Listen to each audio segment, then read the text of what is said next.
Hi everyone, Aaron here for Zollotech, and this is the iPhone 2G, or the first iPhone. Most people refer to it as the 2G because it didn't have 3G technology built in. It came in at $600 or so when it first came out, and then they lowered the price, and it came out in June of 2007. I actually picked one up in about August or September of 2007, and I think I bought it for $400 at Singular Wireless with a 2-year contract.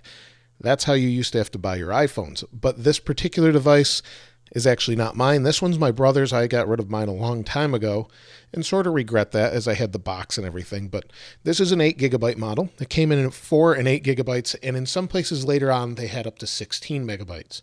It only has a 412 megahertz processor in it, and it runs iOS 3.1.3. We have a 2 megapixel camera up here, which was pretty mediocre at the time, but the back is aluminum, plastic on the bottom, and then we have our familiar volume button, silent switch, and these are all plastic buttons.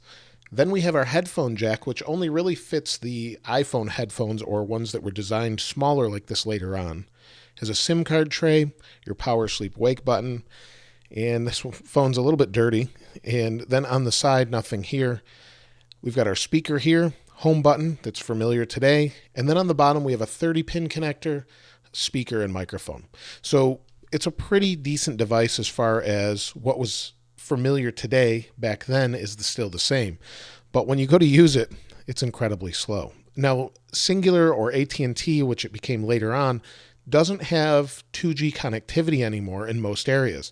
So this really is useless as far as on a cellular network, but you can use it on Wi-Fi, and that's what we're doing here. As far as activating it and using it, it actually had to be jailbroken so we could get past that activation, because that's pretty much the only way to do this easily nowadays. So everything still works, but it works incredibly slowly. So we do have a camera. The camera is pretty mediocre today. But if I take a picture here, you'll see it's nice and slow and doesn't focus incredibly well. But it works, and when you actually go to pinch to zoom, this was a big deal for a lot of people. In fact, when I had one early on, if I was using this in a mall, something like that, people would come up to me just to demonstrate this to them because they wanted to see it in action. Not a lot of people had touchscreen devices, which is what really revolutionized smartphones back then. It wasn't so much the operating system because it was fairly limited as far as what it could do. It was limited in the sense that it had no app store when it first came out until the following year. It had very limited camera quality. That camera, there were better cameras on the market at the time. It didn't even have MMS messaging, so you could text, but you couldn't do anything more than text. You couldn't send pictures or anything like that. We even couldn't record video. So back then, this was pretty limited as far as that goes. We had YouTube in this form, which was an app that they worked with Google to put on here, and it doesn't work anymore. So you're pretty limited as far as what you can do there. You don't have multitasking either. If you double tap, nothing happens because this device doesn't have it. And it's just really vintage, I guess, at this point as far as smartphones are concerned. It was the beginning of something huge, and it's come a long way since. Now, the touchscreen still works fine. We do have a little bit of a issue down at the bottom, but everything still works good as far as the touchscreen goes. And it works fine, and it feels durable, and you can see it's been banged around a little bit. It's not perfect, but the overall function of it is still pretty nice. It's a little bit of a iPod, basically, at this time. And the cover flow is still here, which I kind of miss. I wish they'd put that in the newer versions. It's a little slow, but you'll see it has a few albums on here, and cover flow works nicely. But at this point, it's just not a good device to be using, but it's nice to have around. The speaker is no good. It does work, but it's just not very good. And everything's just a little bit slow, and it's a little bit aged.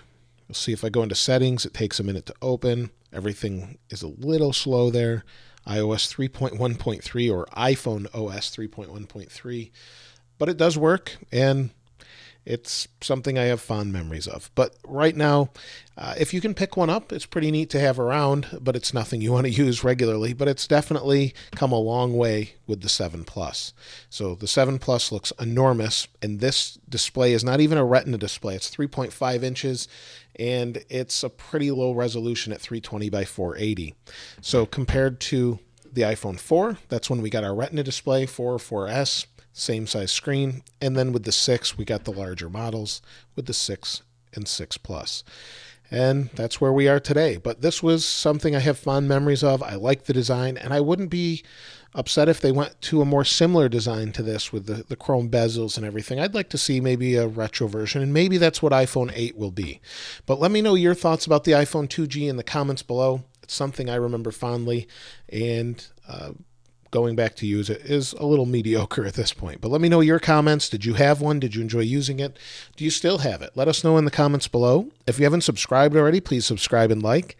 As always, thanks for watching. This is Aaron. I'll see you next time.